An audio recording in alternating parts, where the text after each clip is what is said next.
Olá, boa noite. Com transmissão ao vivo pela TV Cultura, emissoras afiliadas e conectado no YouTube, Facebook e Twitter, o Roda Viva começa agora. Poucos, muito poucos viveram tanto os sabores e dissabores que a política tem a oferecer quanto o homem que ocupa o centro do Roda Viva de hoje. Negociador nato, ele foi do céu ao inferno no auge do exercício do poder. Por mais de uma década, comandou um dos maiores partidos do país. Foi constituinte, deputado, presidente da Câmara, vice-presidente da República. Ascendeu à presidência após um rumoroso processo de impeachment. Foi chamado de golpista e de traidor. Mas acalmou o mercado financeiro, equalizando um Brasil que enfrentava sua pior recessão e 13 milhões de desempregados. Por isso, foi chamado por uma parcela da opinião pública de reformista e habilidoso. Mas aí ele foi grampeado dentro de sua residência oficial e denunciado. Já fora dos palácios do poder, foi preso no meio da rua num procedimento depois desqualificado pelo Superior Tribunal de Justiça. Solto, quis defender o próprio legado e a sua versão dos fatos que o levaram a tamanha encruzilhada. No centro do Roda Viva de hoje, o ex-presidente Michel Temer. Graduado em Direito pela Universidade de São Paulo, concluiu o doutorado na PUC de São Paulo, onde também lecionou durante vários anos.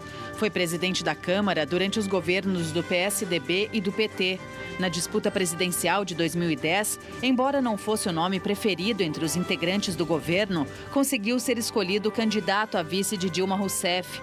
Com a vitória, assumiu a vice-presidência em janeiro de 2011.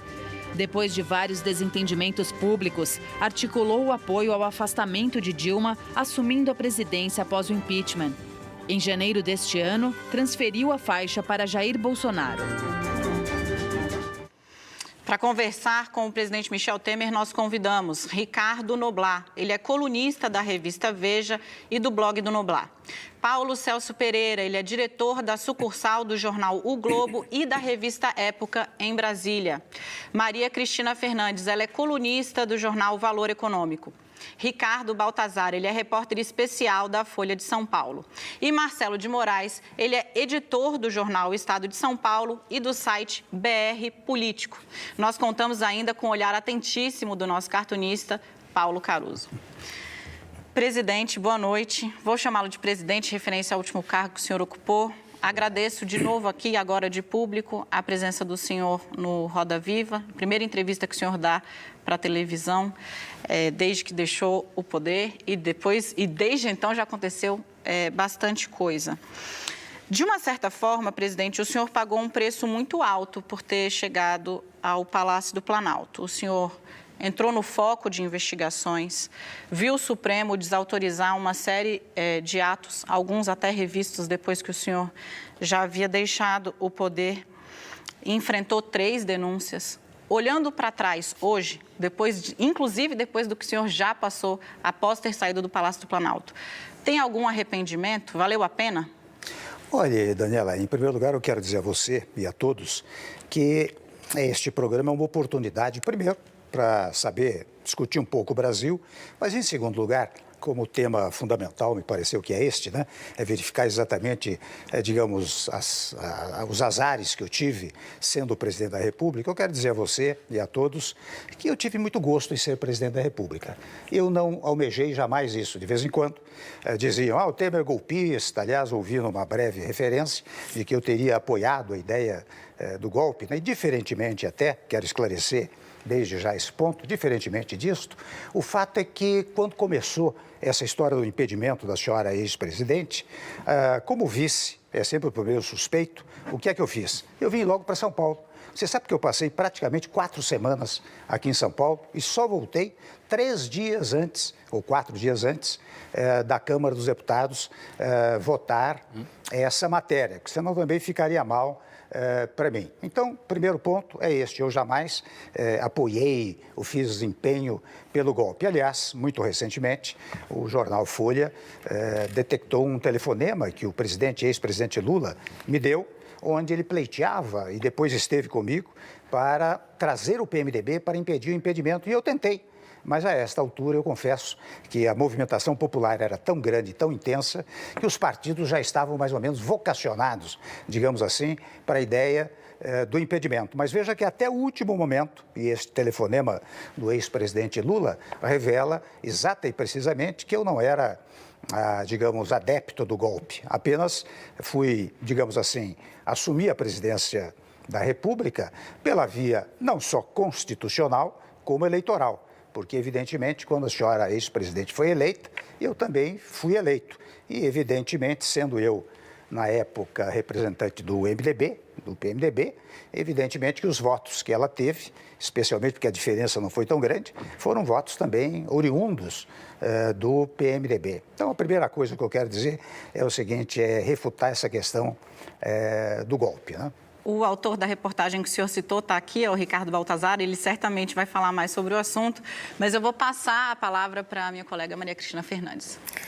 Presidente, o impeachment que deu início ao seu governo dividiu a sociedade e liberou os instintos mais radicais que desaguaram no governo Jair Bolsonaro. Eu queria saber se o senhor, em que momento o senhor percebeu que o agora presidente Bolsonaro seria o grande beneficiário do impeachment? Olha, eu confesso que é o seguinte, em primeiro lugar, você levantou um tema importantíssimo, que é essa divisão que existe no país, o tal do nós contra eles, que nasceu lá atrás e que, lamentavelmente, continua da mesma maneira. Você me acompanhou durante a presidência e mesmo durante a vice-presidência, em que eu sustentava a necessidade inafastável de pacificar o país. Quando eu digo em pacificar o país, dizia e digo agora, em várias entrevistas que tenho dado, eu digo pacificar o país não significa que todos se unam em torno da mesma ideia, ou que não haja oposição, que todos se unam em torno do governo, não é isso. Haverá confronto de ideias, haverá confronto de posições, mas haverá uma ideia que será a ideia geradora do desenvolvimento do país, do crescimento do país. Eu até, muito recentemente, escrevi um artigo relembrando o Pacto de Moncloa. Você sabe que na Espanha, num dado momento, houve uma aliança de sindicalistas, empresários, presidentes de casas legislativas para fazer o Pacto Moncloa. Eu disse, olha, aqui nós precisaríamos, neste momento, de um Pacto do Alvorada, que o presidente pudesse chamar, não é? Sindicalistas, empresários, presidentes de partidos, os membros, naturalmente, o executivo, o legislativo, os governadores, e fazer um discurso. Ele poderia ir, eu sugeri isso, ir à televisão e dizer, minha gente, nós precisamos pacificar o país. Nada de brasileiro contra brasileiro, mas brasileiro com brasileiro. Vamos ter divergências? Vamos, mas vamos nos unir em torno do país, para ter também uma boa repercussão internacional. Agora, a sua pergunta se direciona para a questão do impeachment. Em que momento eu posso ter percebido que a questão do impeachment resultaria na eleição do Bolsonaro? Eu não faço, confesso, Maria Cristina, exatamente esta conexão. A conexão que eu faço é o seguinte, no Brasil, de tempos em tempos, as pessoas querem mudar tudo. Aconteceu, convenhamos, na eleição do Lula, há mais de 15, 18 anos atrás, não é? E aconteceu agora com o Bolsonaro. Houve uma onda para mudar tudo que estava presente política e administrativamente. É interessante até notar uma coisa, que toda vez que há observações governamentais, ou mesmo de colunistas, de editorialistas, há digamos assim, um salto, né? Salta-se do governo, dos governos passados e para o governo Bolsonaro. Não há críticas, você há de perceber, não há críticas diretas ao meu governo.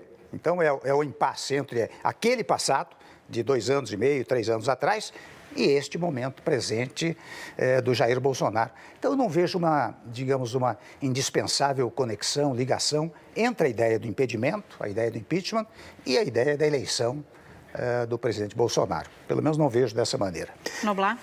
Presidente, o senhor na Câmara dos Deputados conviveu com o deputado Jair Bolsonaro, ele por quase 30 anos. E o senhor passou a faixa presidencial ao presidente Bolsonaro, naturalmente no desfecho de um processo democrático de eleição, etc. e tal. Mas qual é a sua opinião? O senhor acha que o senhor passou essa faixa para um democrata ou para um possível governante autoritário? Olha, eu ouço sempre, Noblar, essa história de que nós podemos caminhar para o autoritarismo. O que é que eu tenho pregado e vejo que muitos pregam, não apenas eu. Prega-se o cumprimento, digamos assim, rigorosíssimo da Constituição brasileira. E a nossa Constituição, você sabe tanto ou melhor que eu, que na verdade nós tivemos a capacidade durante a Constituinte de amalgamar, de misturar os conceitos do liberalismo com os conceitos do socialismo, não é? Ao mesmo tempo que nós fomos capazes de estabelecer uma regressão relativa aos direitos individuais, portanto ao chamado Estado Democrático de Direito, como nenhuma outra Constituição conseguiu estabelecer. Então, veja bem, está havendo um movimento cada vez maior para o cumprimento, por exemplo, dos 78 parágrafos lá do artigo 5º da Constituição Federal. Está havendo um trabalho permanente, houve no meu governo, e há, neste momento, por várias vozes, um trabalho em favor dos direitos sociais. E há, naturalmente, um trabalho também intenso pelas teses liberais, proteção à iniciativa privada, propriedade, etc. Eu acho muito difícil, por mais que se fale, podemos caminhar para o autoritarismo, eu acho difícil que se chegue a isso. E eu compreendo a razão desta fala, porque o Brasil tem uma coisa curiosa, Noblar, acho que já cheguei a comentar num dado momento com você, nós temos uma coisa meio perversa na política brasileira, que é de 30 em 30 anos, 25, 30 anos, nós temos que mudar a Constituição, criar um novo Estado. Foi assim, de 91 a 30, de 30 a 45, de 45 a 64, de 64 a 88, e agora, 88 para cá, a Constituição tem 30 anos e as pessoas começam a dizer há uma crise de tal montante, de tal tamanho, de tal envergadura, que é preciso mudar aquilo que aqui está. Eu acho que isso não vai acontecer. Nós vamos vencer esse ciclo perverso que existe na história brasileira. Mas em várias datas, ou nesses intervalos que o senhor, vamos dizer, falou, se referiu, aconteceram coisas e não foram boas coisas. Não é? 64, antes mesmo, enfim, no episódio ali da morte do Getúlio, tendo sido ele eleito legitimamente. Então, se a gente está, eventualmente, vamos dizer, no início de um novo ciclo, ou no fim de um ciclo, isso preocupa? Ou deveria preocupar? Olha, eu diria a você o seguinte, interessante, você observou, aliás, em todos os momentos, 91 a 30, as várias revoluções, 30 a 45, 45 a 64, só crise sobre crise. Mas é interessante que com a Constituição de 88, nós não tivemos crise. Crise de natureza institucional, não tivemos. Tivemos uma crise de natureza constitucional, que está prevista na Constituição, o impedimento, o impeachment, não é? Que eu, pessoalmente, você sabe que eu tenho, nos últimos tempos, pregado muito a ideia de um semi-parlamentarismo, um semi-presidencialismo, para evitar o trauma institucional ou constitucional que os impeachments trazem para o país. Mas nós tivemos, Noblar, uma certa, digamos assim, tranquilidade na medida em que as instituições funcionaram muito adequadamente de 88 até esta data. Desta data, daqui uns tempos para cá, é que começou a haver essa história. Lembra-se que há 1 ano e meio atrás, mais ou menos, pregava-se a tese de uma constituinte, uma nova constituinte, ou uma constituinte exclusiva, que deveria modificar todo o panorama normativo. Eu acho péssimo para o Brasil. E por isso que eu digo, eu não vejo como nós poderíamos, com uma imprensa livre como nós temos, uma consciência democrática extraordinária que permeia a mentalidade de toda a classe política brasileira, ou da grande maioria. E mais, que toma conta do pensamento, do espírito, do ânimo, da alma de todos os brasileiros. Então, eu não vejo como nós pudéssemos caminhar para um sistema autoritário. Ricardo Baltazar. É a minha opinião. Presidente, para continuar um pouco nesse fio que o Noblar puxou, eu acho que a grande discussão que havia no final da eleição, com a eleição do presidente Bolsonaro, era se as tendências autoritárias dele, que se manifestaram durante a campanha com clareza para todo mundo, se as instituições iam ser fortes o suficiente para conter essas tendências autoritárias e impedir que elas abalassem a estabilidade da democracia brasileira. O senhor acha que esse risco permanece diante de tudo que a gente viu aí nesses primeiros 8, quase 9 meses de governo? O senhor acha que ele ainda representa um risco para a democracia brasileira ou o senhor acha que as instituições têm conseguido conter, moderar essas tendências que ele expressa tão bem? Eu reitero, viu, Baltazar, que não existe esse risco. Você veja, vamos tomar aqui, depois de todas as reformas que eu fiz no meu governo, e não foram poucas, vocês acompanharam, de todas as modificações que nós fizemos durante a nossa gestão, você viu que remanesceu a chamada reforma da Previdência, que eu sempre disse que saiu da pauta legislativa, mas não saiu da pauta política do país. Tanto não saiu da pauta política que um dos primeiros gestos do governo foi precisamente patrocinar a reforma da Previdência, que não foi, digamos assim, muito fortemente, muito abundantemente patrocinada pelo governo, mas o Legislativo chamou para si essa competência e conseguiu fazer a reforma da Previdência. E você vê que, na sequência, ainda se fala da chamada reforma tributária, que eu prefiro falar em desburocratização tributária. Portanto, as instituições estão funcionando. Tem problemas entre elas? É claro que há. Não é? E há porque, interessante, nós não nos convencemos de que, na verdade, o Estado é estruturado, o exercício do poder é estruturado em 3 órgãos apenas. É o Legislativo, o Executivo e o Judiciário. De fora a parte, a democracia direta, que pode ser exercida por plebiscito, referendo, iniciativa popular.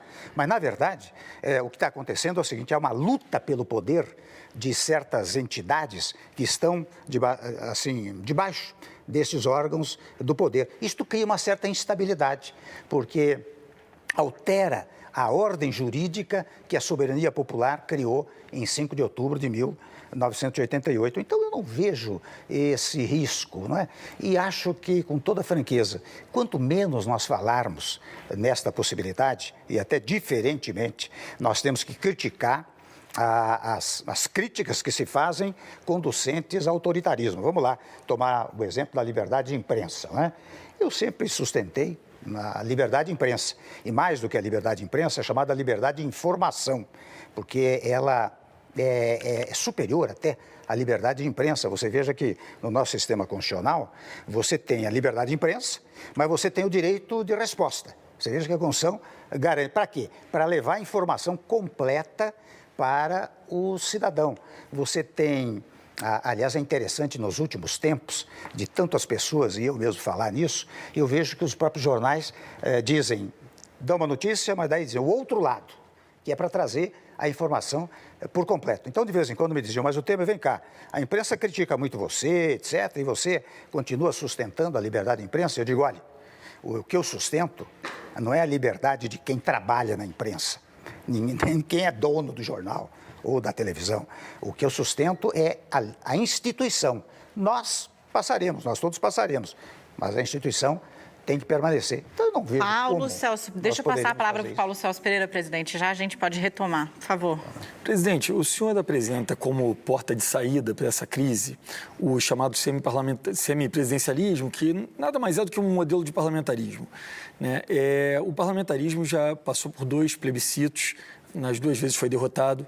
E o Tancredo Neves, que foi o nosso primeiro-ministro da República, dizia que, de fato, o parlamentarismo era mais eficaz, mais eficiente, mas que não atingia o coração das pessoas. A população não gostava dele e que, por isso, ele era fadado ao fracasso. Não fica parecendo que essa proposta de parlamentarismo surgindo nesse momento que a política tradicional vive uma crise tão profunda e foi tão alvejada na última eleição, é só uma tentativa de sobrevivência dos políticos tradicionais, como um novo pacto, de forma que os partidos que acabaram sendo derrotados nas urnas consigam manter o poder? Olha, não me parece, viu, Paulo Celso, pelo seguinte, em primeiro lugar, as pessoas, enfim, você disse bem, não se introduziu no coração dos brasileiros, né? Porque, na verdade, nesses plebiscitos, nessas consultas, a proposta era assim, você é a favor do parlamentarismo ou do presidencialismo? A pessoa não sabia qual era o presidencialismo de que se falava, nem o parlamentarismo de que se falava. Na cabeça comum, passava-se um pouco a ideia do rei reina, mas não governa. Então, nós vamos entregar o poder para o legislativo, se me permite uma expressão mais candente, né? Essa gente que está no legislativo, etc. O que nós estamos propondo por meio do semipresidencialismo, e veja, eu não proponho para já, porque estaria cometendo uma inconstitucionalidade, tendo em vista que quem foi nomeado agora, quem foi eleito agora para o legislativo, para o executivo, o foi com base no sistema normativo atualmente existente. Eu estou pensando nisso, quando falo, né, em 22 ou quem sabe 26, por 2 razões. Primeiro, porque, interessante, o professor Miguel Reale, pai do nosso Miguel Reale, né? Ele ensinava a teoria tridimensional do direito, que é fato, valor e norma. Então, há certos fatos que, num dado momento, são tão valorizados que eles se transformam em norma. Então, o que está acontecendo nos últimos tempos? Veja, no meu governo, eu falava muito em semipresidencialismo. O que é que eu fiz? Eu trouxe o Congresso para governar comigo. Foi o primeiro momento em que se disse interessante, Executivo e Congresso estão governando juntos. Era uma coisa até excepcional, porque sentava ao meu lado o presidente do Senado, o presidente da Câmara, os líderes, etc., e nós trabalhávamos juntos. Primeiro ponto. Segundo ponto, quando chegou na questão da Previdência agora, os senhores mesmo da imprensa, né, disseram, existe um parlamentarismo branco, porque a Câmara acabou assumindo, de um lado, o Senado do outro lado, acabou assumindo a proposta da reforma da Previdência. Ou seja, os fatos estão sendo valorizados de uma tal maneira que não é improvável que, num dado momento, isto seja possível. E o segundo ponto que eu quero salientar é que isto evita os traumas institucionais. Eu vivi esse trauma, não é? Eu cheguei ao poder em função de um impedimento, de um impeachment. Isto criou problemas no país, uma oposição feroz, é claro que eu tomei a cautela de não dar muita atenção à oposição, eu fui cuidar do Brasil, não é? Mas uma oposição feroz, um trauma institucional brutal que não ocorre no semipresidencialismo. E, finalmente, só mais um pontinho. O outro ponto é o seguinte, é que você passa a indicar o dedo também para o Legislativo, porque o Legislativo passa a ser partícipe da execução. Então, quando eu falo um semipresidencialismo, estou falando de um presidencialismo ou semipresidencialismo do tipo francês ou português, que deu certo em ambos os países. Mas você acha que poderia prescindir de consulta popular para aprovar esse modelo ou não? Não, eu acho que é preciso que o Congresso, primeiro, diga qual é o projeto que ele quer e, subsequentemente, ao invés de um plebiscito, que é antes, se faça um referendo. Daí vai a referendo popular. Se o povo aprovar, tudo bem, está instalado o semipresidencialismo. Marcelo de Moraes. Presidente, já que a gente está falando de Congresso, eu queria perguntar para o senhor sobre um projeto que acaba de ser foi aprovado há pouco tempo pelo Congresso, que é a Lei de Abuso de Autoridade. O projeto provocou uma gritaria gigante, a opinião pública ficou contra, o presidente pressionado vetou já 19 pontos, podem derrubar os vetos. E eu queria saber primeiro o senhor acha que esse projeto foi feito por políticos tentando se blindar contra possíveis punições. O que o senhor acha desse projeto? E se o senhor acha que o senhor foi vítima de abuso de autoridade? Olha, eu acho o seguinte, em primeiro lugar, acho que é preciso esclarecer um ponto. No geral, as pessoas pensam que a autoridade é a pessoa física. A pessoa física não tem autoridade. A pessoa física é a autoridade constituída, não é? A autoridade está na lei. Então, quando se fala em abuso de autoridade, não está se falando em abuso da autoridade do Marcelo de Moraes. Está se falando que Marcelo de Moraes ultrapassou os limites da lei. Ora, para o meu paladar, eu milito na área de direito constitucional, não é? Eu acho que nem precisaria de uma lei de abuso de autoridade. Bastaria cumprir a Constituição para verificar, toda vez que alguém ultrapassar os limites da lei, ele será responsabilizado. Aliás, as figuras mais significativas do nosso sistema. O presidente da República responde pelos seus atos. O presidente do Congresso, o presidente Supremo, as várias autoridades respondem pelos seus atos. Quando respondem pelos seus atos? Quando ultrapassam os limites da lei. O que a lei de abuso de autoridade faz é explicitar, digamos assim, aquilo que já decorre do próprio texto constitucional. Eu não teria nenhum problema em dizer que sou plenamente favorável a isto. E quem teme, digamos assim, uma normatividade explicitadora do abuso de autoridade é porque pode pensar em abusar da autoridade, ou seja, ultrapassar os limites da lei. Mas o senhor acha que o senhor sofreu abuso de autoridade no seu caso? Na sua prisão, quando o senhor foi preso, você acha que o senhor sofreu abuso de autoridade? Você sabe que até eu devolveria a pergunta para você, porque bastaria dizer o seguinte, no caso deste último que ocorreu, né? Porque eu não tenho, viu, Marcelo, eu não tenho ficha corrida, eu tenho currículo. E currículo 52 anos, com livros publicados, com aulas, enfim, milhares de coisas. Tenho currículo, primeiro ponto. Segundo ponto, eu que tenho formação jurídica, eu sempre imagino o seguinte, você pode decretar a prisão de alguém, por exemplo, depois que você investiga. Quando você investiga, isso vai para o Ministério Público. O Ministério Público denuncia ou não denuncia. Se denunciar, o juiz recebe ou não recebe a denúncia. E só depois é que o acusado é ouvido. No meu caso especial, eu digo isso em letras garrafais, os autos baixados do Supremo, para fazer tudo isso, não se fez nada disso. Houve uma representação interessante assinada por uma dúzia de procuradores, porque eles sempre assinam em magotes, eles nunca assinam um ou dois, não sei bem porquê. Uma representação de 100 páginas, o juiz pegou aquilo e sem indiciamento, sem denúncia, sem acolhimento de denúncia, sem ouvir o acusado, mandou decretar a prisão. Eu acho que aí, eu até falo com muita cautela sobre isso, porque parece que eu estou promovendo uma defesa pessoal. Mas isso se acontece comigo, porque as pessoas querem pegar a cabeça do ex-presidente, né, um certo complexo de Watergate, né, pegar a cabeça do presidente e botar na parede.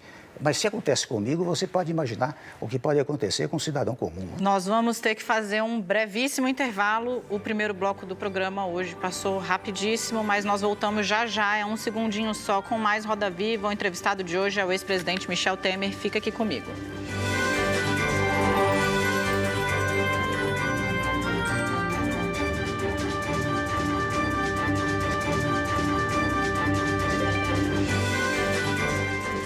Olá, nós estamos de volta. Roda Viva, hoje entrevista o ex-presidente Michel Temer. E aviso aí a quem está nos assistindo em casa e aos meus convidados aqui que estamos liderando as menções no Twitter, na rede social. Presidente, eu vou tentar pegar aqui de onde o Marcelo de Moraes deixou.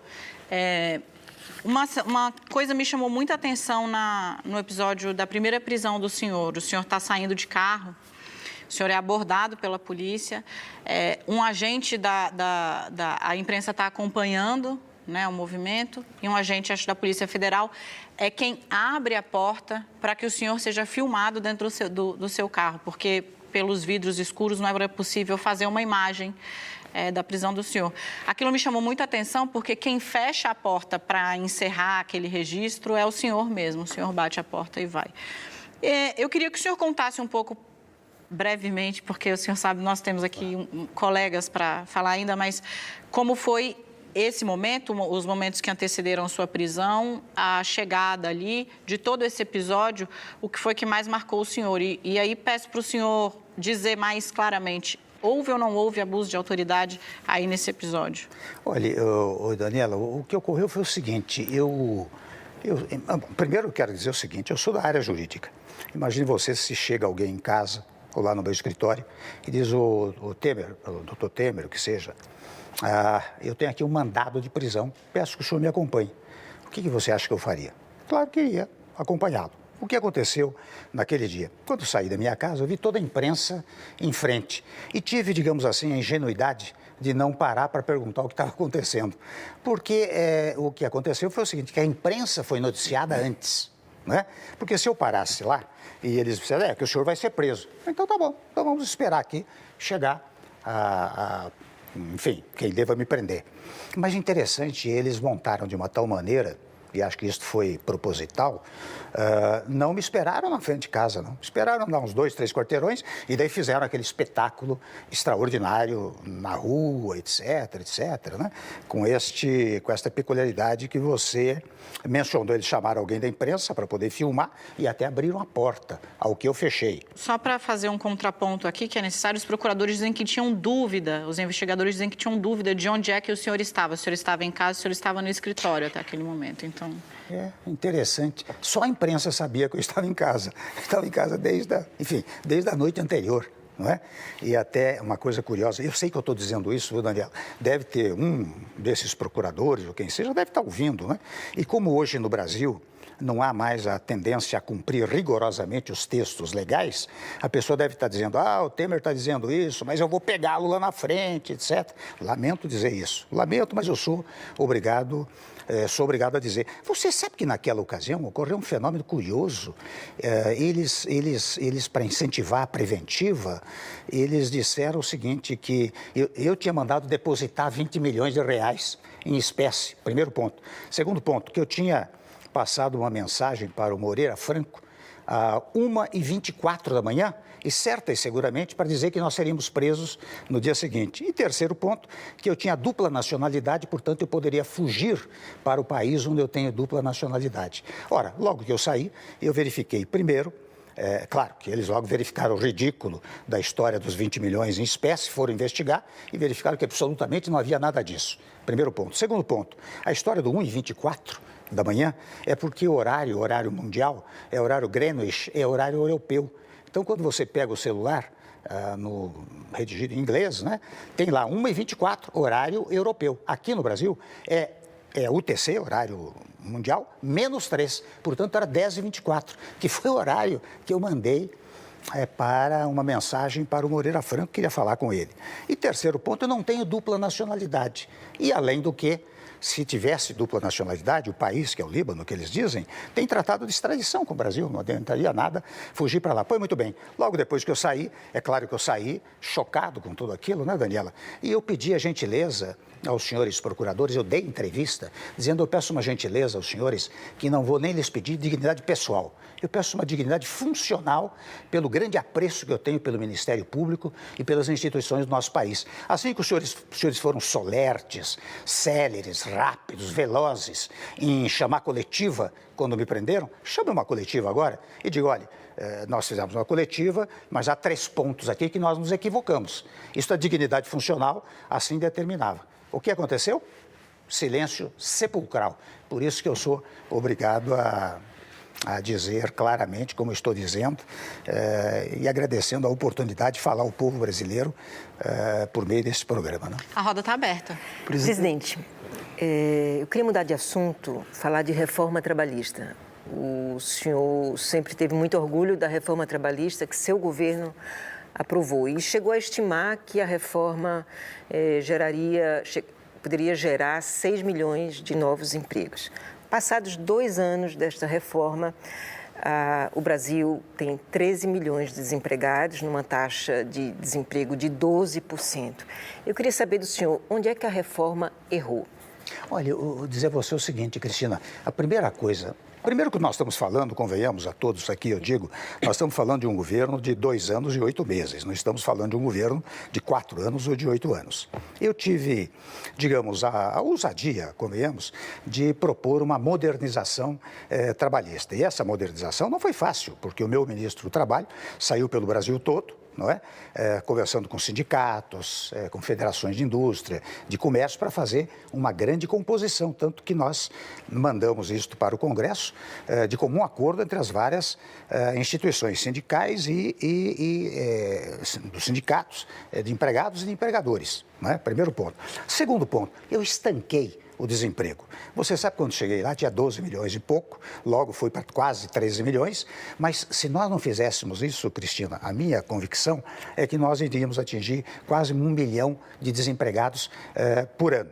Primeiro ponto. Segundo ponto, logo no ano de 17, houve 475 mil carteiras assinadas. Mas, além disso, houve mais ou menos a abertura de 1.200.000 postos de trabalho. Ou seja, como a economia começou a respirar, a se recuperar, levemente, vagarosamente, as pessoas começaram a fazer pequenos investimentos. E é claro que aqui eu não teria tempo para dizer tudo o que foi feito nessa matéria, mas nós estancamos aquela sangria que era o desemprego crescente. Você sabe que quando eu assumi o poder em maio de 2016, o PIB era negativo em quase 4 pontos percentuais.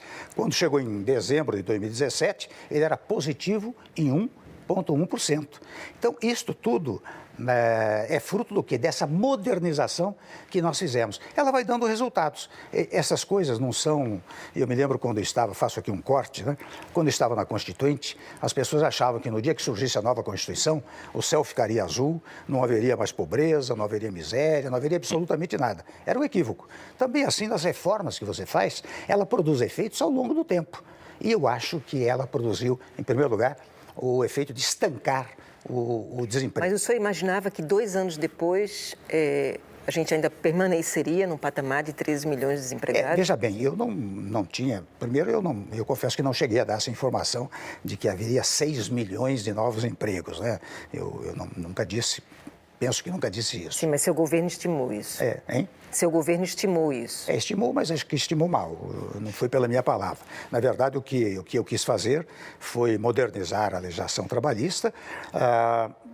Interessante, as forças motrizes do nosso sistema são os trabalhadores e os empresários. Você sabe que muito empresário, Cristina, você sabe melhor do que eu, eles não queriam investir, temerosos das chamadas reclamações trabalhistas, não é?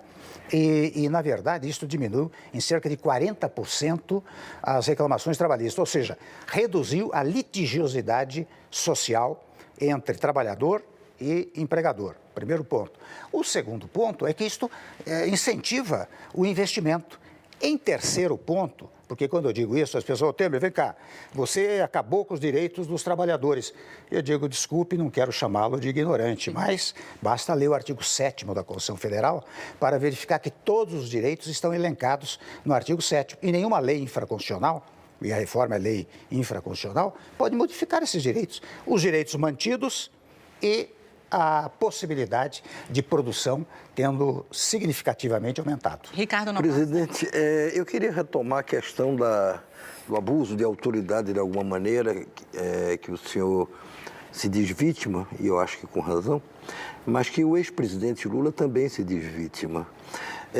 Retomando talvez um outro ponto também que a gente começou aqui no programa falando daquele dia do telefonema que o senhor recebeu do presidente Lula, que foi no dia em que o Lula não só tinha sido convidado pela Dilma para ser ministro da Casa Civil, como foi naquele dia que se gravou aquele famoso diálogo do Lula com a Dilma. E esse diálogo, embora gravado fora de um período em que poderia ser gravado, é o que consta na história, é o que o próprio juiz Sérgio Moro admite, esse diálogo tocou fogo no país, porque visto isoladamente, se tratava, ou assim foi entendido, como uma manobra ali para faz Lula ministro, defende o Lula de uma eventual prisão da Lava Jato. Mas naquele mesmo dia foram gravadas 22 outras conversas do Lula que nunca foram anexadas no processo. E se sabe só hoje, com as revelações dessas mensagens, pelo site Intercept e por outros veículos de imprensa, que uma dessas conversas tinha sido com o senhor, onde ele, de alguma maneira, já propunha, olha, vamos ver o que é que a gente faz, porque senão a Lava Jato vai pegar todo mundo. O senhor, sim, naquele momento, quer dizer, olhando a história, olhando o que se sabia, olhando o que se sabe hoje, o senhor diria que a liberação daquele diálogo, naquelas circunstâncias, naquele momento, desacompanhado de outros diálogos, como o que o Lula teve com o senhor, configurou também um abuso, digamos assim, de autoridades? Olha, Noblar, configurou um equívoco muito grande no tocante à formatação da prova. Porque é evidente que se divulgou-se um telefonema, que era o telefonema da ex-presidente para o ex-presidente Lula, né? Dever-se-ia liberar por inteiro. Não é? Sem embargo disto, o fato é que mesmo este telefonema, de alguma maneira, ou melhor, essa divulgação, recebeu uma censura do ministro Teori Zavascki, já falecido, não é? E recebeu até do juiz da causa um pedido de escusas, um pedido de desculpas. Então, de duas uma, ou não se divulgaria, porque é interessante, faço aqui um corte interessante, nós muitas vezes nos esquecemos dos conceitos, e os conceitos mais singelos têm que vir à luz. Você sabe que pelo artigo 20 do Código de Processo Penal, os inquéritos são necessariamente sigilosos, e não são sigilosos em função do investigado, é mais em função da investigação, porque se você divulga o que está sendo investigado, o próprio investigado, o acusado, o eventual acusado, ele se prepara. Então o Código diz, olha aqui, o inquérito é sigiloso. Para você ter ideia, para o advogado do investigado ter acesso à investigação, foi preciso uma súmula do Supremo Tribunal Federal, a súmula 14, que diz assim, o advogado pode acompanhar, o advogado do acusado, não os outros advogados. Por exemplo, quando o juiz vai fazer uma diligência num inquérito, ele tem que levar alguém do cartório, está na lei, com ele e volta grampeado, volta fechado.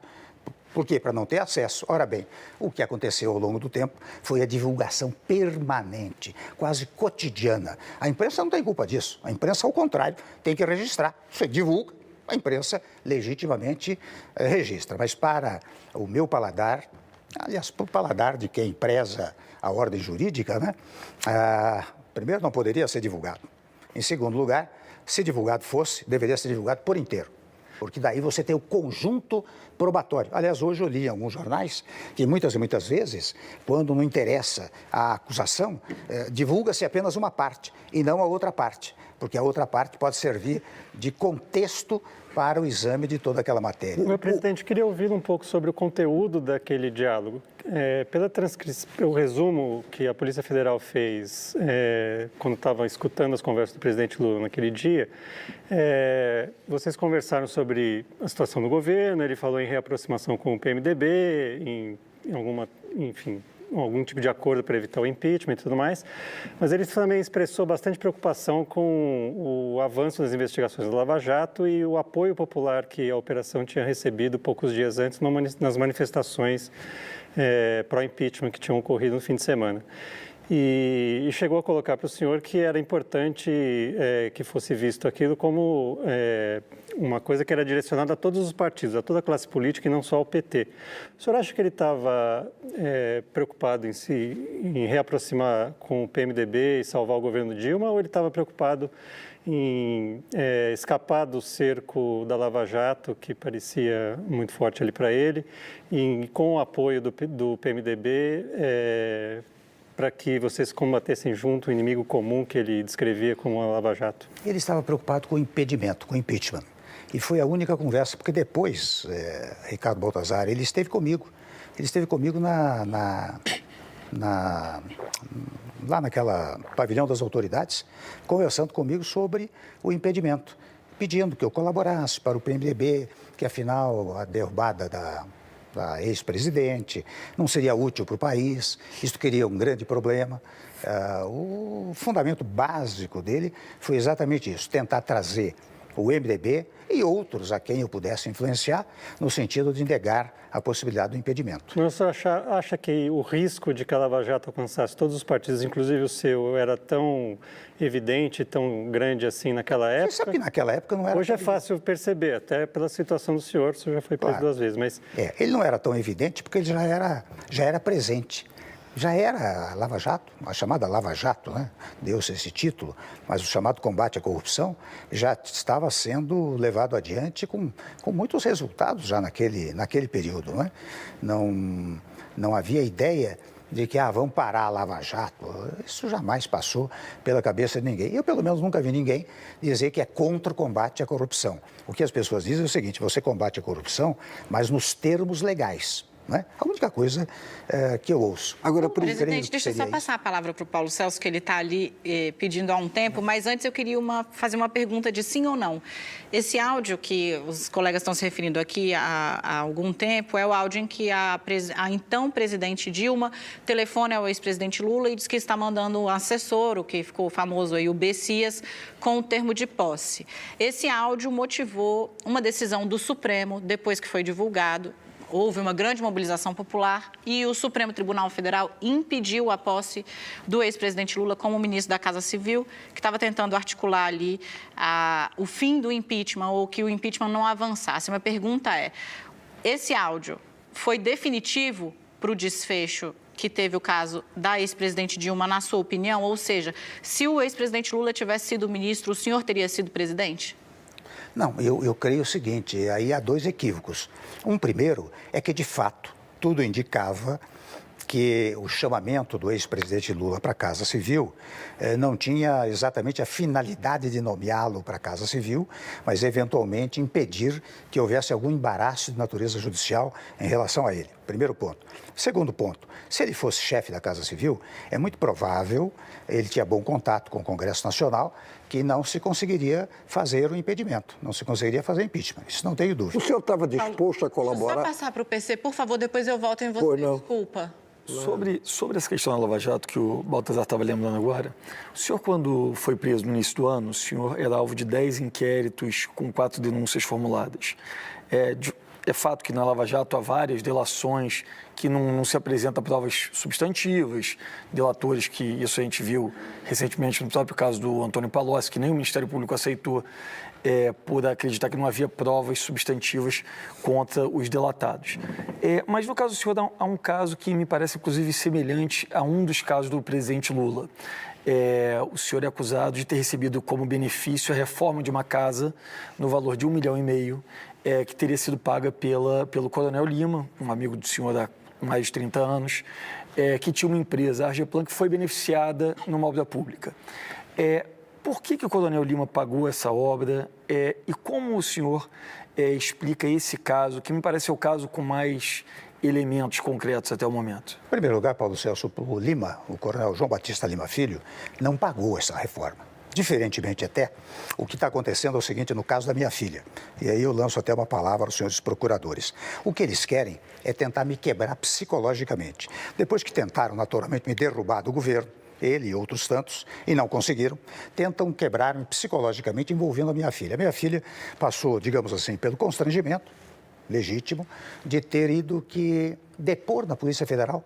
Quando foi depor, ela disse como pagou, ela não tinha os dados todos, naturalmente, e agora, em juízo, fará demonstração cabal, integral, final, de como foi feito o pagamento. Então, ele não pagou absolutamente nada. Ele é meu conhecido, desde 1984, quando eu fui secretário da Segurança pela primeira vez, ele era ajudante de ordens e fez uma ligação muito grande comigo, no sentido de me auxiliar nas campanhas eleitorais.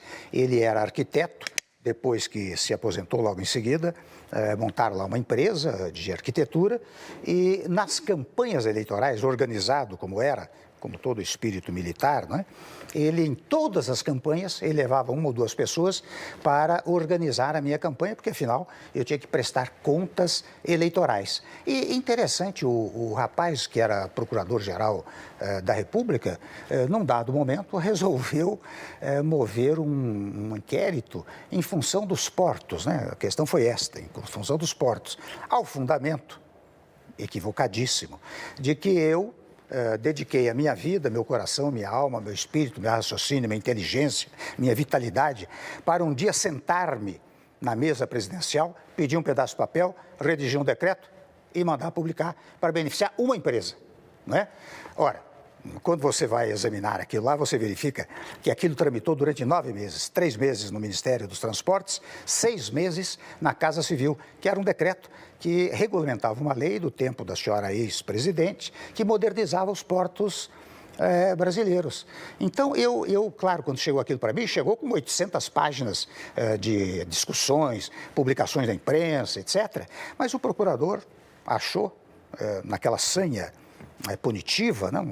Enfim, ele terá suas razões, a sanha punitiva, resolveu propor um inquérito contra mim, contra o presidente da República. E veja como as instituições funcionam. Eu era presidente da República, não me meti em nada. Um delegado lá assumiu, um senhor de nome Malta, assumiu, eu nunca tive nenhuma interferência.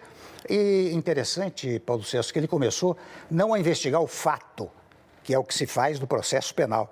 Ele investigou a pessoa. Mas se não foi o fato tal, foi o fato tal. Se não foi o fato tal, foi o fato qual. Então, ele passou a investigar a pessoa. E lançou essa história da casa da minha filha, que é uma barbaridade, uma coisa, uma insanidade. E, volto a dizer a você, ela pagou isso aí, vai demonstrar agora em juízo como se deu o pagamento, de modo que, com a devida licença, a sua afirmação preambular, preliminar, não é verdadeira. A Lima não pagou a reforma da casa. Presidente, o senhor mantém contato com o Coronel Lima? Perdão? O senhor ainda mantém contato com Não mantém, neste momento não mantém. Mas mantive ao longo do tempo, viu? Eu nunca neguei isso. Presidente, ainda sobre o famoso telefonema do Lula para Dilma, que a Daniela contextualizou bem, e para o senhor, quando o Lula o sonda a respeito daquela situação, o senhor estava disposto a colaborar para evitar o impeachment? E só pegando carona nessa questão, o senhor se referiu já a essa questão como golpe. O senhor acha que foi um golpe? Só se eu entender que a Constituição faz previsão expressa de golpe.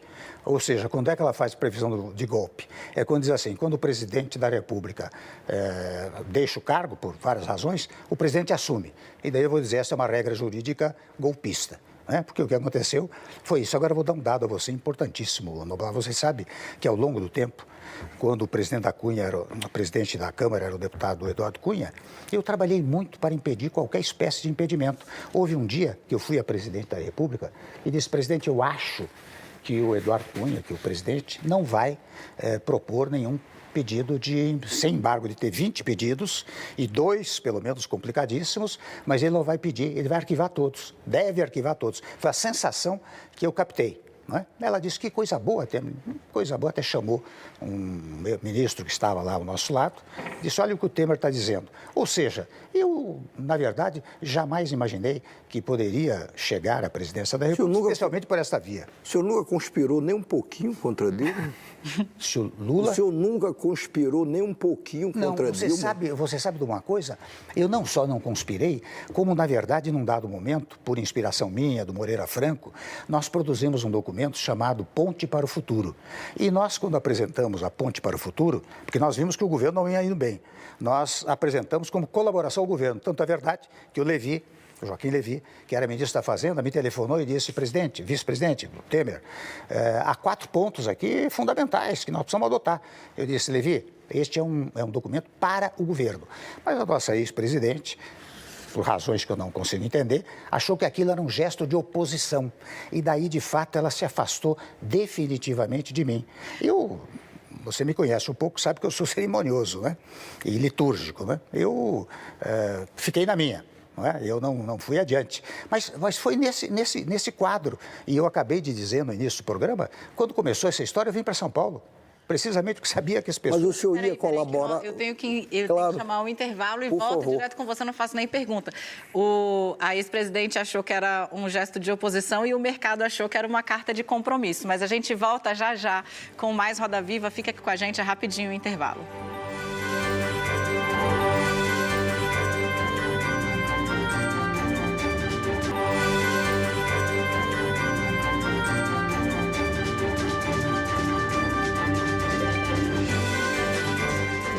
Estamos de volta com o Roda Viva. O entrevistado de hoje é o ex-presidente Michel Temer. Vou cumprir minha palavra, Ricardo Noblat. Presidente, ainda a respeito daquele famoso diálogo com Lula, que eu ia lhe perguntar, ou insistir um pouco, era nisso. O senhor estava disposto a colaborar para evitar o impeachment? Quer dizer, se o Lula tivesse chegado à condição de ministro, o PMDB colaboraria, independente da sua posição pessoal ou não? Ou aquilo ali se desgringolaria, iria se desgringolar como se desgringolou? O PMDB não colaborou. Eu colaboraria. Até porque esse telefonema do ex-presidente Lula e a conversa que nós tivemos depois foi nessa direção. Mas eu fui muito franco com ele. Eu disse, presidente, eu estou preocupado com o seguinte, há grandes movimentações populares, não é? Isto cria um problema para o próprio deputado, porque há uma tendência natural, muitas vezes, políticos, que somos todos, especialmente os parlamentares, de acompanhar um pouco a opinião pública. Se a opinião pública está muito contra uma coisa, a tendência do parlamentar é acompanhá-la. Então, eu disse a ele, há muita dificuldade no MDB. E, de fato, quando eu fui a Brasília, eu percebi que havia uma dificuldade extraordinária. Eu disse, isso daqui não vai dar certo. Não vai dar certo, o PMDB vai votar pelo impedimento. Eu não tinha, até quando menos fosse, Noblat, seria por uma certa... prudência e inteligência política. Eu não poderia ser o articulador de um golpe, porque eu chegaria muito mal no governo. Então, quando menos fosse, né? Mas eu não tinha nenhuma intenção disso, Mas nunca precisei disso, na verdade. Vê-lo chamar aquilo tudo de golpe é muito interessante depois de tê-lo visto sendo acusado de golpista o tempo inteiro. Pois é, mas sabe o que é? É que a oposição no Brasil, e veja, a oposição foi feroz. Não é? E a oposição não foi uma oposição de argumentos, foi uma oposição quase física. Tentaram invadir minha casa aqui em São Paulo, escritório, era uma coisa física. Né? Mas interessante, Noblat, você acompanhou isso, eu não dei muita importância a isso, eu compreendi. Você não viu em nenhum momento eu fazer uma palavra agressiva em relação à oposição. Eu acho que até eles estavam, digamos assim, machucados. E legitimamente machucados, porque, afinal, a presidente era daqueles partidos. Né? E por isso que, de vez em quando, eu volto a dizer, eu prego a modificação do sistema de governo para evitar traumas institucionais como este que eu próprio acabei vivendo. Marcelo de Moraes, por favor, e depois eu vou passar a palavra ao Paulo Caruso, que quer falar com o ex-presidente Michel Temer. Vai lá. Presidente, queria saber, depois de 9 meses, qual é a avaliação que o senhor está fazendo do governo Bolsonaro e do estilo Bolsonaro de governar? essas polêmicas. Eu queria saber o que você acha disso. Do governo Bolsonaro, eu acho que tem um ponto positivo. E esse ponto positivo, toda a modéstia de lado, né, é porque ele está dando sequência a tudo aquilo que eu fiz. Você veja, acordo União Europeia, Mercosul. Quando eu presidi o Mercosul, num dado momento, o presidente Macri em outro momento, nós retomamos o acordo Mercosul-União Europeia. Primeiro ponto. Segundo ponto, estas concessões de privatizações que estão sendo feitas pelo ministro, pelo Tarcísio. Você sabe que o Tarcísio era secretário executivo da PPI, lá com o Moreira Franco, não é? Isso tudo estava planejado. Não é? A própria reforma da Previdência, convenhamos, e o presidente Bolsonaro teve a delicadeza de, em discursos dele, reconhecer que quem enfrentou para valer a história da Previdência fui eu, no meu governo, foi o nosso governo. Nós sustentamos a reforma da Previdência, tanto que com certa facilidade agora se concretizou a reforma da Previdência. Então, digo eu, quanto ao governo, eu acho que ele vai indo bem, porque está dando sequência àquilo que fiz no meu governo. Primeiro ponto. Agora, você me pergunta do estilo do Bolsonaro. Aí eu sou obrigado a dizer, cada um tem o seu estilo. O meu estilo é um estilo de agregação, de conciliação, eu junto as pessoas. Você verá que por mais que me agredissem, não é?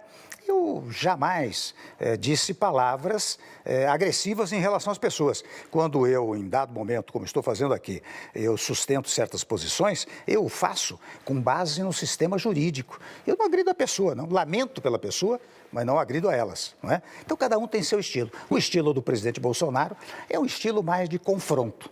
É o estilo. Cada um tem seu modo de ser. Isso não pode impressionar negativamente o investidor que quer aplicar o dinheiro dele no Brasil. Aí ele vê todo dia tem uma polêmica nova, todo dia, para usar um termo desse governo, tem uma balbúrdia. Você acha que isso não afasta um pouco o investidor no momento que o Brasil precisa atrair dinheiro de fora, precisa começar a reconstrução da economia, que está andando de lado, é um outro ponto, o senhor entregou com 1% e agora provavelmente vai dar 0,8% o PIB esse ano, sem muita esperança, porque o cenário externo está ruim. Isso não é ruim para quem está lá fora, dizendo, não vou botar dinheiro aí, não dá para confiar nisso. Digamos que não é útil, né? Mas eu vou dizer uma coisa a você. Você conhece o empresariado tanto como eu. E muito legitimamente também, o empresário aplica se a economia for bem. Se a economia estiver caminhando bem, não só o empresário aplica, como o povo aplaude. Não é? Então, depende muito disso, das perspectivas econômicas do país. Você sabe que no nosso governo nós tivemos uma avaliação da Bolsa extraordinária. Ainda há pouco tempo, a Moody's lançou uma nota dizendo que no meu governo eu fiz muito mais do que muitos outros governos. Então, se o empresário nacional ou estrangeiro perceber que a economia está decolando, ele aplica, investe com a maior tranquilidade, independentemente do estilo do presidente. Paulo Caruso, a palavra está com Vossa Excelência. Eu vou agora fazer a pergunta de caricaturista. O senhor, como vítima das caricaturas, foi quem promoveu a minha Bolsa Família durante um bom tempo. Como eu também não me sinto bem quando sou caricaturado, eu queria saber como é que o senhor se sente como modelo para caricatura. Tem alguns desenhos aí que eles vão mostrar depois que eu fiz também.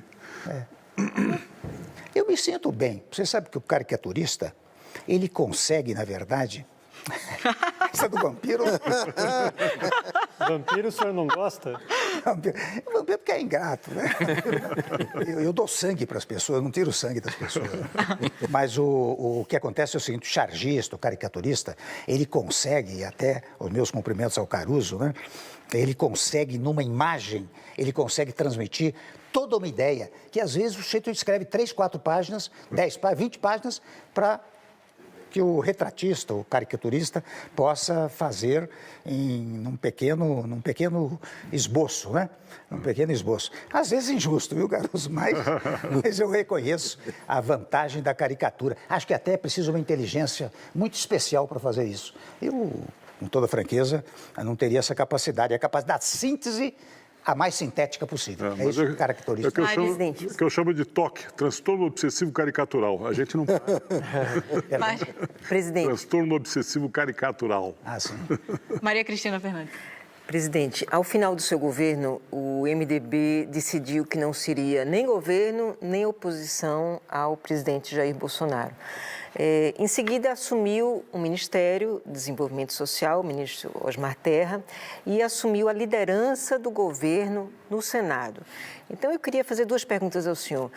Se isso efetivamente não é ser governo, e depois, por que é que o MDB tem tanta dificuldade de ficar na oposição? Bom, aí são duas coisas, né, Cristina? Uma primeira é que a escolha do Terra, do Osmar Terra, que foi, no plano pessoal, uma belíssima escolha, porque ele colaborou muito com o meu governo. Foi uma escolha pessoal do presidente, primeiro ponto. Segundo ponto, no Legislativo, você está se referindo à liderança no Senado, né, do Fernando Bezerra. Também uma escolha pessoal do presidente, ou seja, não houve um ato formal do PMDB dizendo eu estou apoiando o governo. Para tanto, seria necessária uma reunião do Executivo, uma reunião do Conselho Político do partido, isso não houve. Não é? Agora, interessante esse fenômeno que você diz do MDB, né, do PMDB não consegue ser oposição. Interessante, O senhor nunca tinha notado isso? Não, eu notei ao longo do tempo e sobre ter notado eu compreendi. Compreendi o seguinte, o MDB, de alguma maneira, é um partido preocupado, vou dizer uma obviedade, preocupado com o país pelo seguinte, porque os grandes gestos, desde a redemocratização, não é? Quando o MDB, você se lembra que o MDB acabou elegendo, num dado momento, dos 23 estados, elegeu 22 governadores ao tempo da Constituinte, não é? E depois veio nessa coisa, né, nesse caminho, e em todos os governos ele ajudou as questões sociais do governo Lula, do governo da Dilma, da presidente Dilma, o PMDB auxiliou, no plano real, o PMDB auxiliou. O PMDB nunca disse eu sou contra, sou oposição porque sou oposição. Por quê? Porque o conceito de oposição no país, Maria Cristina, não é oposição, não é um conceito jurídico, é um conceito político. Ou seja, se eu perdi a eleição, eu tenho que destruir aquele que ganhou a eleição. E esta é a concepção de um momento pré-eleitoral. Ou seja, você tem um momento político eleitoral que antecede a eleição. Daí tem controvérsia, discussões, até exageros, muitas vezes. Mas depois da eleição você tem um momento político-administrativo, em que a oposição é importante até para criticar. Mas há questões que são questões de governo, só para aquele governo, e questões que são de Estado. Eu dou um exemplo. A questão da Previdência Social não é uma questão do governo, é uma questão do Estado. Se amanhã, quem hoje é oposição, vier a ser situação, vai desfrutar desta situação. E nós temos, e não digo só na União, este conceito político de oposição tem no Estado, nos municípios, na União Federal. Eu acho que nós podemos cada vez mais pregar a ideia deste conceito jurídico de oposição. Ora, o PMDB botou na cabeça, digamos assim, desde a redemocratização, que ele deve auxiliar o governo quando o governo pratica atos adequados. Mas para isso precisa ocupar cargos? Perdão? Para isso precisa ocupar cargos? Não necessariamente, tanto que eu lhe disse que no caso das escolhas recentes, foram escolhas pessoais. Você veja, eu não sei, por exemplo, se o DEM aderiu ao governo, mas ele tem representantes do governo, não é? Se o DEM aderiu? Não, pelo que eu sei, não. Só está lá. Só está lá. Cada vez mais dentro. Não houve uma reunião. Cada vez mais dentro do governo. Mas aderiu, não aderiu, não. Não aderiu, entendeu? Então, eu acho que há isto. E hoje, viu, Maria Cristina, você sabe que há uma dificuldade muito grande com esse número. Hoje são 35 partidos. Eu vivi esta realidade, né? Eu tinha praticamente 20 e poucos partidos na minha base. Era obrigado a conversar com 20 e tantos líderes. Sobre conversar com os líderes, eu ainda conversava com os deputados e senadores. Não é? Eu acho que este é um caminho que há de ser tomado, é o caminho da redução do número de partidos no país. Eu vou passar a palavra ao Ricardo Baltazar, mas nós temos 3 minutos, então, se a pergunta puder ser concisa e a resposta também, presidente. Presidente, o senhor já falou das reformas que o senhor patrocinou no seu governo e o senhor tem razão quando o senhor diz que, em grande parte, essa estratégia nasceu ali, né? Mas a gente viu recentemente o presidente falando mal do teto de gastos. Faz 3 anos que foi aprovado o teto dos gastos públicos e as pessoas estão começando a se dar conta de que existe um grande risco de paralisia da máquina do governo muito em breve. Até porque a reforma da Previdência está avançando, mas os efeitos para as contas públicas vão demorar. O senhor acha mesmo que essa estratégia que foi desenhada ali durante o seu governo era a melhor estratégia? Quer dizer, 3 anos depois, a economia não se recuperou e a gente está nessa situação já, as pessoas já estão pensando em rever o que foi colocado antes de ter produzido os efeitos? Ela não se recuperou, viu, Baltazar, mas não piorou. porque se não houvesse as medidas do teto de gastos, ela pioraria acentuadamente. Então, o que eu disse num dado momento do desemprego, nós estancamos certos prejuízos que viriam para o país. E você veja que na emenda constitucional... O senhor não acha que a gente estancou numa situação que já era muito ruim e o país continua andando de lado numa situação que era muito ruim? Pois é, mas você veja que no teto dos gastos públicos há duas previsões. Uma que permite a revisão do teto no 10º ano.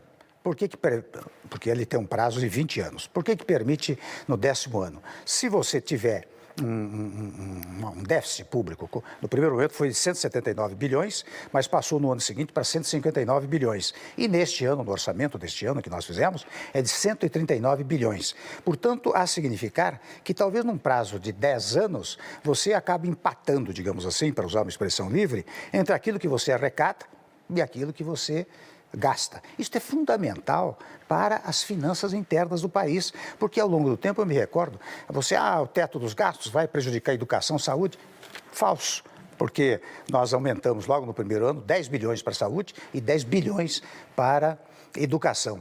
Agora, o presidente Bolsonaro realmente, num dado momento, falou do teto, mas eu ouvi logo em seguida o ministro da Economia, ministro Guedes, dizendo que o teto era indispensável. Quem o senhor acha que manda? Não, Balta, eu preciso encerrar esse bloco, porque nós já estouramos o tempo, eu posso até voltar nesse assunto no bloco seguinte. Roda Viva faz mais um rápido intervalo e volta com o quarto e último bloco da entrevista com o ex-presidente Michel Temer.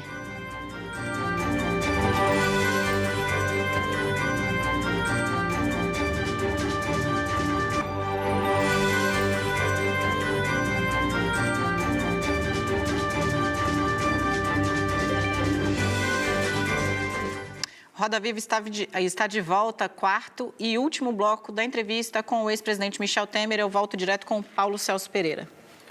Presidente, o senhor e o presidente Bolsonaro são personagens muito distintos, quase antagônicos na política. O senhor é muito formal, ficou conhecido até pelo uso de mesóclises, né? E o presidente Bolsonaro é muito informal.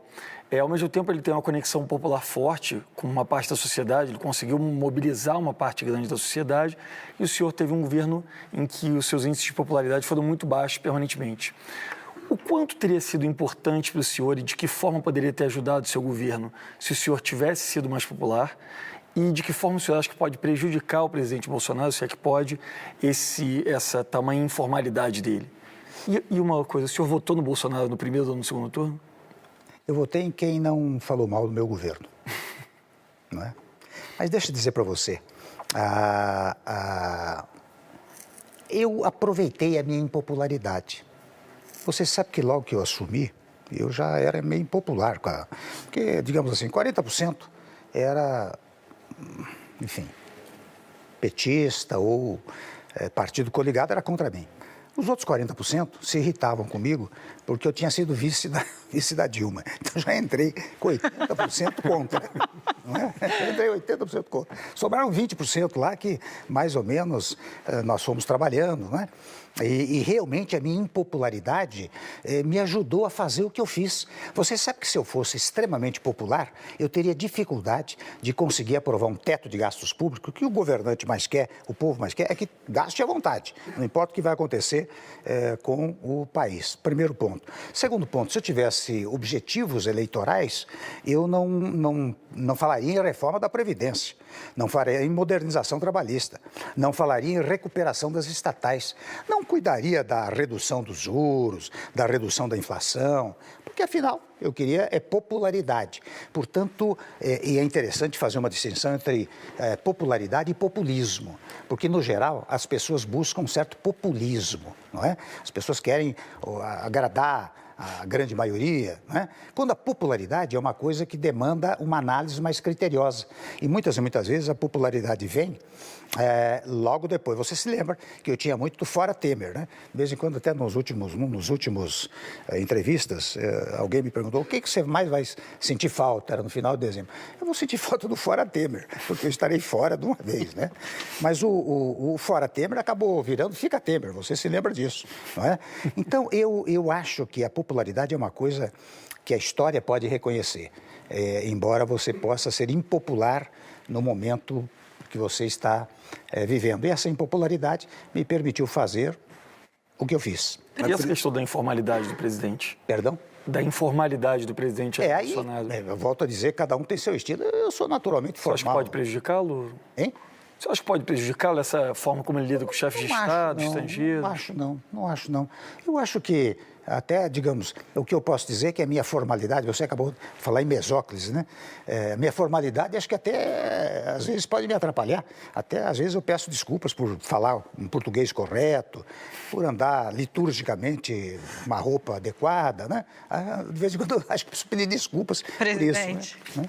Presidente, você estava falando de popularidade e uma coisa que diz, certamente teve um efeito deletério sobre a imagem do seu governo, foi a quantidade de problemas que aliados do senhor tiveram antes de que o senhor tivesse um problema grande ali, que foi a gravação do Joesley. Nós tivemos, primeiro, o Gedel Vieira Lima com a denúncia de um ministro, que era o ministro Marcelo Calheiro da Cultura, de uma tentativa de favorecimento de um empreendimento na Bahia, de onde ele era. Depois, a apreensão daquele volume imenso de dinheiro no apartamento do Gedel e ali fazendo um salto, ao mesmo tempo em que o jornal o Globo divulgou noticiou que havia uma gravação de uma conversa do senhor com o Joesley, também apareceram as imagens de um aliado do senhor, o Rodrigo Rocha Loures, correndo com uma mala de dinheiro em direção a um táxi em São Paulo.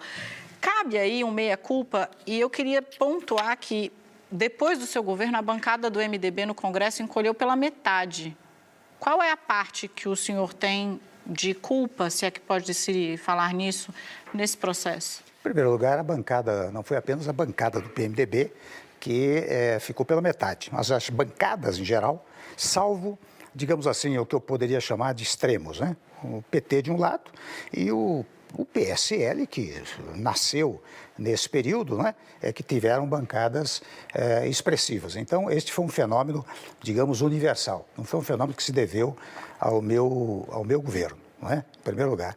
Em segundo lugar, certas vezes, você falou do Calero, né? Eu me recordo que o Calero, uma ocasião, me procurou, foi lá no Alvorada, acho que um jantar que eu dei para os deputados, e ele me contou, olha, fulano está me pedindo isso, aquilo. Eu disse, dá para fazer isso daí, Calero? Ele disse, não dá, então diga que não vai dar. Ponto final, não é? Agora, eu conheci inúmeras pessoas no Congresso Nacional,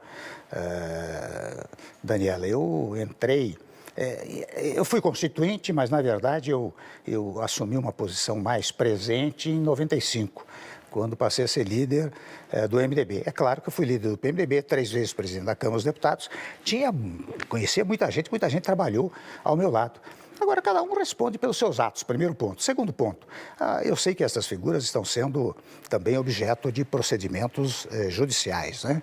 O que eu disser aqui poderá, de um lado, eventualmente favorecê-los e, de outro lado, prejudicá-los. Então, eu não falo de terceiros, né? Presidente, além de sair daqui vendo que uma das receitas do seu sucesso foi a impopularidade, eu acho uma descoberta fantástica, mas eu queria saber... É verdadeira, viu? Verdadeira. Eu sei, não duvido. Verdadeira. Eu queria saber o seguinte, em algum momento, quer dizer, de momento difícil do seu governo, qual foi, se é que houve, eu digo, eventual participação em termos de aconselhamento, de sugestões que Dona Marcela possa ter feito? Porque os presidentes anteriores, por exemplo, a Dona Marisa Letícia foi muito presente na vida do Lula, embora até nem se soubesse tanto aqui fora que ela dava tanto pitaco, né? A Dona Ruth Cardoso, no governo Fernando Henrique, também foi. Eu queria saber se a Dona Marcela teve um papel no seu governo em algum momento ou o tempo todo.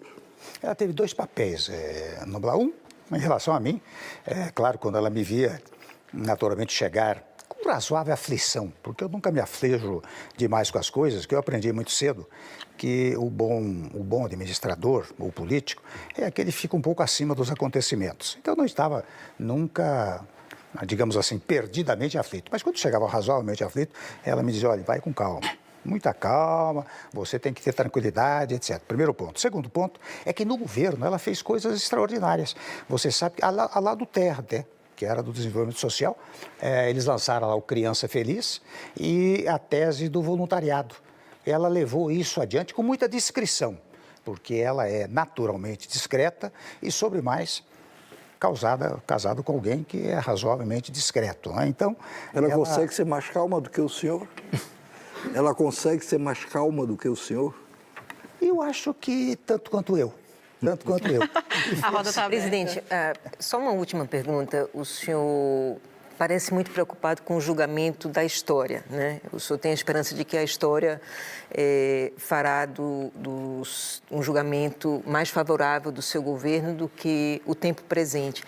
Eu queria que o senhor me desse o julgamento que o senhor, em uma frase, o julgamento que o senhor gostaria que a história fizesse do seu governo e o julgamento que o senhor acha que a história fará de dois dos seus antecessores, o ex-presidente Lula e a ex-presidente Dilma.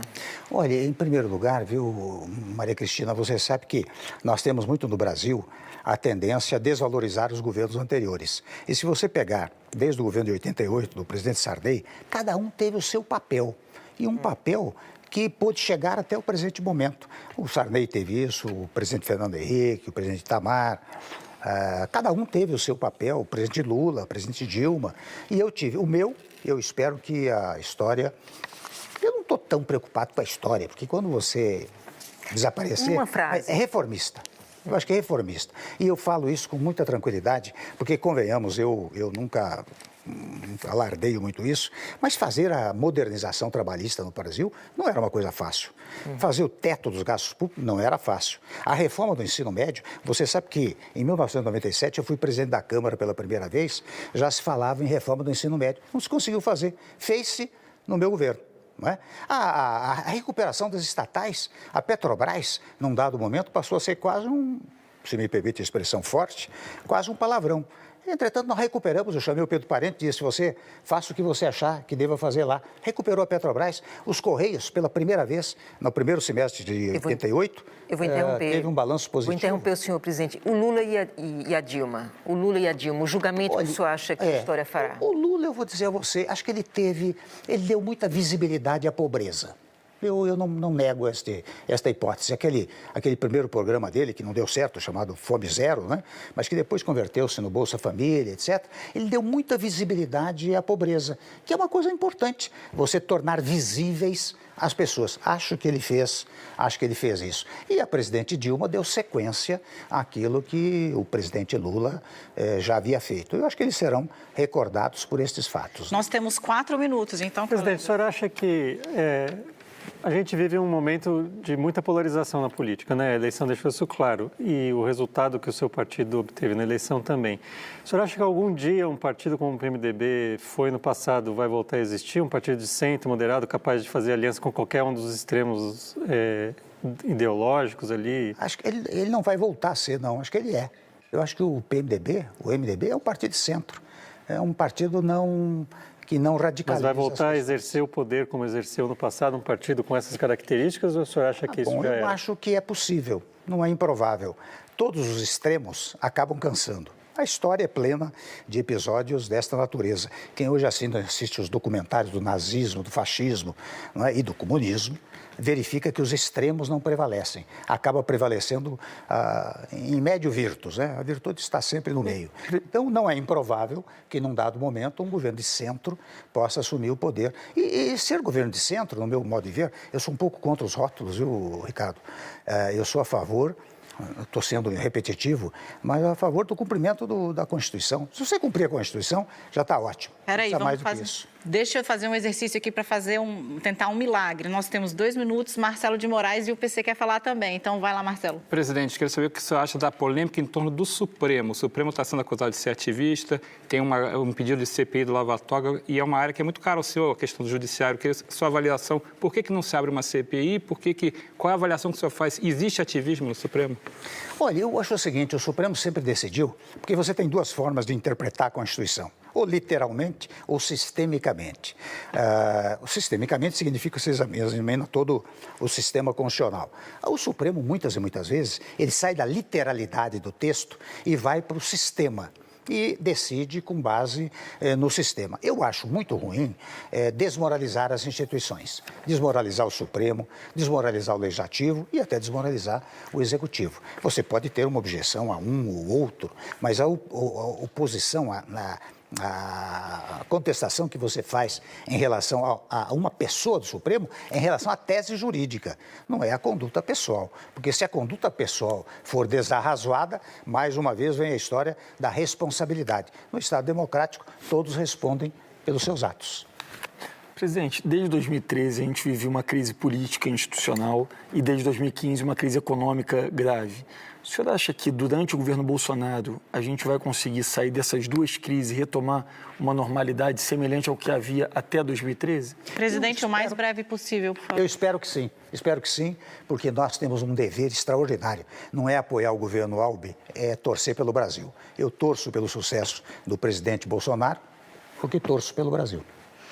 Nós estamos chegando ao final desta edição do Roda Viva. Eu agradeço muitíssimo a participação dos meus colegas Ricardo Noblat, Paulo Celso Pereira, da Maria Cristina Fernandes, do Ricardo Baltazar, do Marcelo de Moraes e do nosso cartunista perguntador, Paulo Caruso.